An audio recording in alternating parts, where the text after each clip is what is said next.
এবং মন্ত্রী আসনে গিয়েছে প্রায় 15 বছর।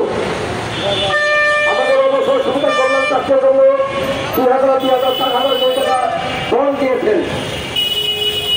47 কোটি টাকা খরচ করবে সেই টাকাতে। ওখান থেকে মাত্র 800 বা 900 কোটি টাকা হলো আমাদের 2,000 প্রতিষ্ঠান করতে হবে।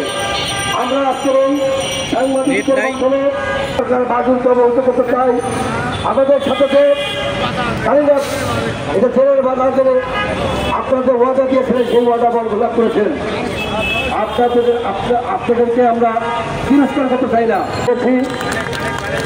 আমাদের প্রধান বক্তা যেমন থাকবেন বিএনপি চেয়ারপারসন দেশত্ব এবং খেলাধুলা এই কি বলে এনজিওর দাবিতে আমাদের মুখ্য সমন্বয়ক অধ্যক্ষ মোহাম্মদ জহুরুল